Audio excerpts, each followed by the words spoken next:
which is, listen, if I was a vigilante and I was trying to fuck up people roof running, Look who's coming. I would definitely drive up and down that alleyway next to the Carrefour garage, which is just next to where everyone roof runs, and look for cars that shouldn't be there. So that makes a lot of sense. What's going on, Carmine? Lieutenant Declan, after my time away from the force, my suspension, I've been enlightened. And I'd like to tell you that the 2 daps that I have received, I received rightfully. I did do that shit. And I've learned from it, and it will not happen again. But I'd also like to add something.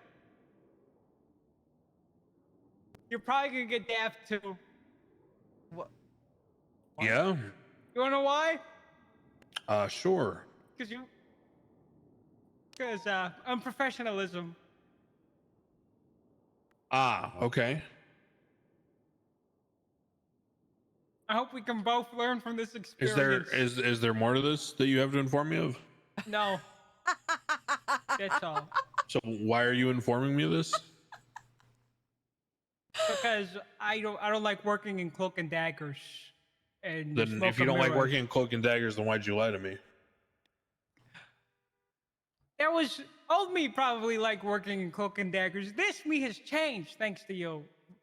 The riveting experience I have grown from, and I thank you for get it. the fuck out of my sight. 10-4, Lieutenant.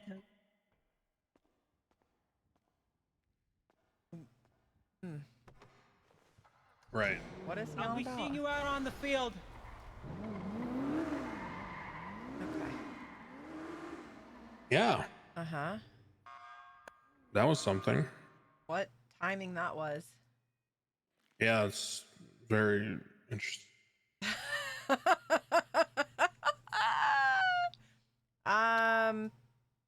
Yeah, I'll dig into it and figure out what's going on. And as far as like the lying, I'm pretty sure that was one of the questions during the interview that I was shocked we were having to begin with.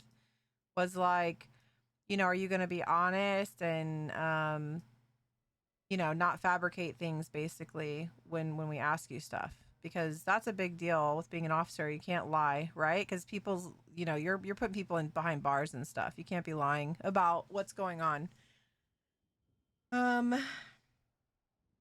That's a little concerning if he did lie, as you're saying with the Sparky Kane stuff, which I don't doubt. I don't doubt that he instigated things with somebody in prison.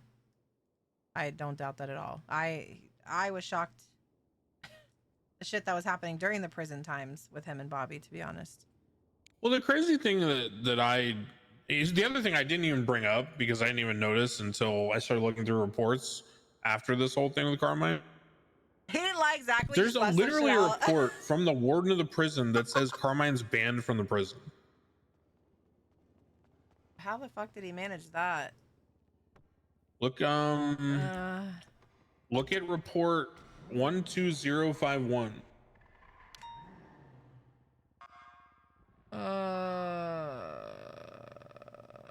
They're both banned, Bobby and Carmine. And they're not permitted on the radio either. Jesus. Fucking around the prison. Because it says if things changed and they are allowed, I'll update this report. Okay. But it didn't get updated, so I assume they're still banned. Which makes me confused why Carmine's going down there to talk to prison guards 10-7 and try to help them with charges and shit. Yeah. So that's a whole other thing. But yeah, I didn't even realize that until after. Yeah, I don't know what Bailey would have to say about that. That's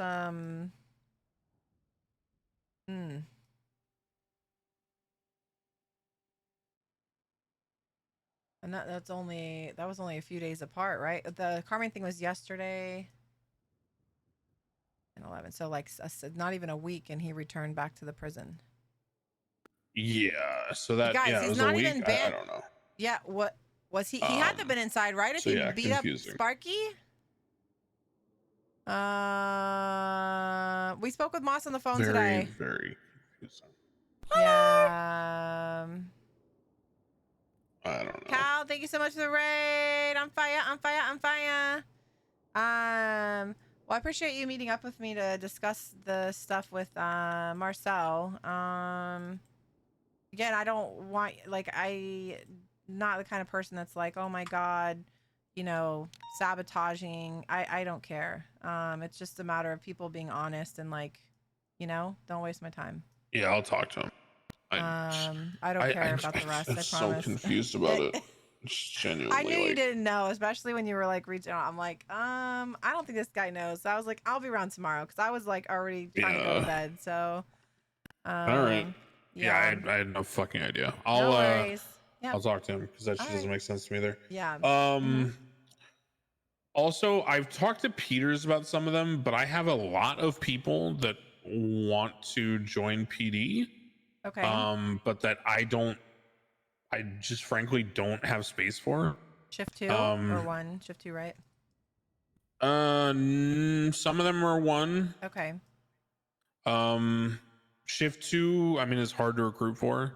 I'll be honest. Yeah. A lot of people want 1. It used to be the opposite though years ago. I swear they wouldn't hire for shift 2. Shift 2's always been hard. It's always been tough. Okay.